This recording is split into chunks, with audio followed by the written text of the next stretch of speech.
একবার হযরত আলী রাদিয়াল্লাহু তাআলা আনহু নিজ ঘরের দরজার সামনে বসেছিলেন। এমন সময় এক ভিক্ষুক আসলো। আলী রাদিয়াল্লাহু তাআলা আনহু তার সন্তানকে বললেন, যাও ঘরের ভিতর থেকে তোমার মা ফাতিমা রাদিয়াল্লাহু তাআলার কাছ থেকে 1 দিরহাম নিয়ে এসো। ঘরের ভিতর থেকে ফাতিমা খবর পাঠালেন যে ঘরে মাত্র 4টি দিরহাম আছে, ইফতার এবং বাচ্চাদের খাবারের জন্য। এই কথা শুনে হযরত আলী বললেন, বাহ, তোমার দেখি দিরহামের প্রতি ভালোবাসা আছে, যাও গিয়ে সব দিরহাম নিয়ে আসো। ফাতিমা বললেন, আমি তো দিতে নিষেধ করিনি, শুধু স্মরণ করিয়ে দিলাম। এই বলে সে সবগুলো দিরহাম ফকিরকে দিয়ে দিলেন। এই ঘটনার একদিন পর জিবরাইল আলাইহিস সালাম মানবরূপে তিনি আলীর সঙ্গে সাক্ষাৎ করলেন। তার সঙ্গে ছিল একটি জান্নাতি উট। হযরত আলী রাদিয়াল্লাহু তাআলা আনহুকে বললেন, আমি আমার উটটি বিক্রি করব, তুমি কি কিনবে? হযরত আলী বললেন, আমার কাছে এটা ক্রয় করার মতো মূল্য নেই। জিবরাইল বললেন, আপনি এটা বাকিতে নিন।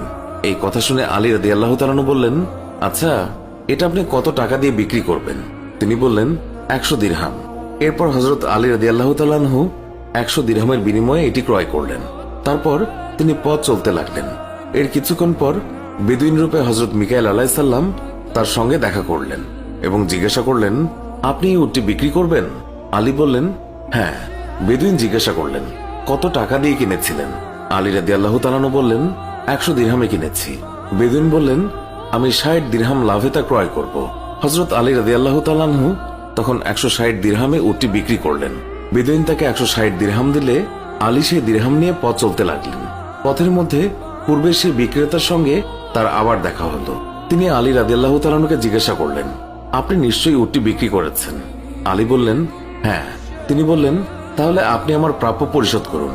এরপর আলী রাদিয়াল্লাহু তাআলা আনহু তার কথা মতো 100 দিরহাম দিয়ে দিলেন।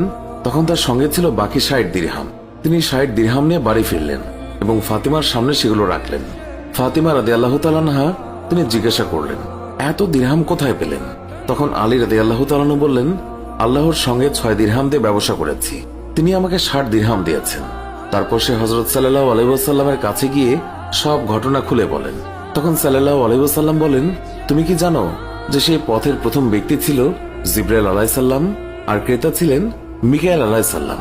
এরপর তিনি বললেন, শোনো হে আলী, আল্লাহ পাক তোমাকে এমন 3 রত্ন দান করেছেন যার তিনি কাউকে দান করেননি।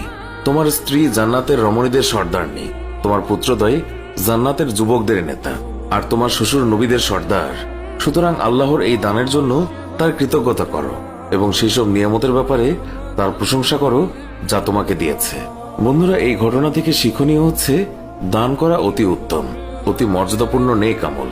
আল্লাহ দানকারীকে দুনিয়াতে 10 গুণ